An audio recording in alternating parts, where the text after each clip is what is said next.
Olá, amigos, mais uma vez dando o nosso recadinho aqui e hoje nós vamos falar da prevenção do diabetes. Muito se tem dito pela mídia e nas conversas informais também do problema que é a pessoa ficar diabética e das consequências que ocorrem no organismo.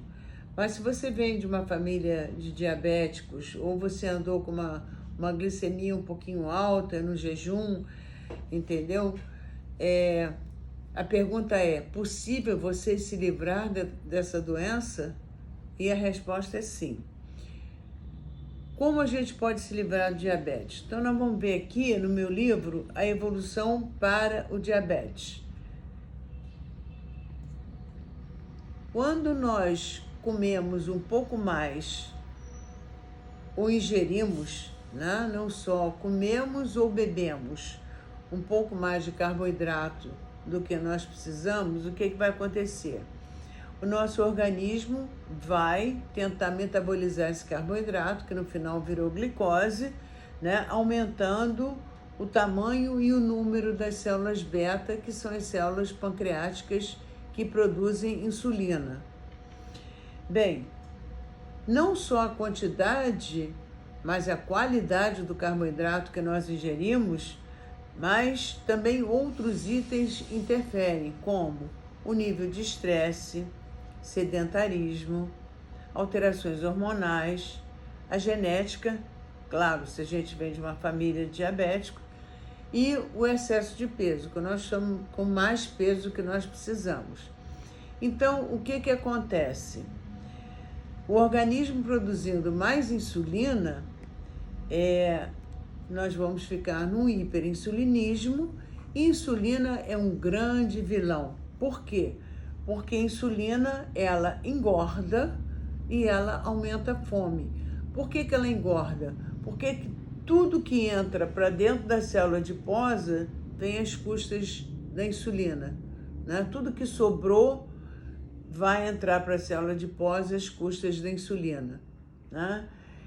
E por que ela aumenta a fome? Ela aumenta a fome porque se a gente está com um hiperinsulinismo e a gente come um pouco mais de carboidrato ou um pouco de carboidrato, a gente vai produzir uma quantidade muito maior de insulina do que nós precisaríamos, porque essas células aqui estão hipertróficas em número aumentado também, e a pessoa vai ter uma hipoglicemia reativa e relativa.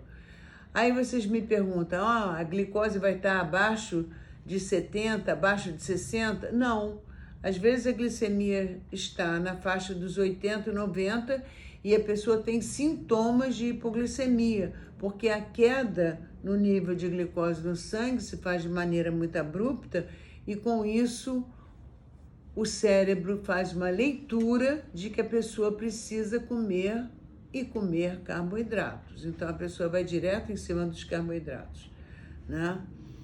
E aí a gente forma um ciclo vicioso em espiral, cada vez mais, comendo cada vez mais carboidrato, né? Porque tem hipoglicemia reativa e relativa, aumentando cada vez mais as células que produzem insulina, até que o organismo tenta se defender, produzindo as próprias células adiposas, produzem uma substância que no passado se chamou de resistina e que vai ocupar o lugar onde a insulina tem que encaixar para fazer a glicose entrar dentro da célula adiposa. Então a gente fica com resistência à insulina. Resistência à insulina é bom? Não, porque dá síndrome metabólica, dá ovários policísticos, dá uma inflamação global do organismo e aí a coisa vai complicando cada vez mais. Então, se nós fizermos o caminho ao contrário, como é esse caminho ao contrário? Diminuindo drasticamente a quantidade de carboidrato que nós ingerimos, minimizando os fatores de estresse, fazendo atividade física, começando devagar, evidentemente. É claro que a gente vai procurar um médico endocrinologista para ver se nós estamos com alterações hormonais. A genética não estamos ainda na época de mudar, e diminuindo o peso se ele estiver em excesso. Então, para quem tiver história de diabetes na família, quem a mãe engordou mais de 25 quilos na gravidez, ou quem nasceu com mais de 4 quilos, a receita é essa para não ficar diabético, tá bom? Então, até a próxima.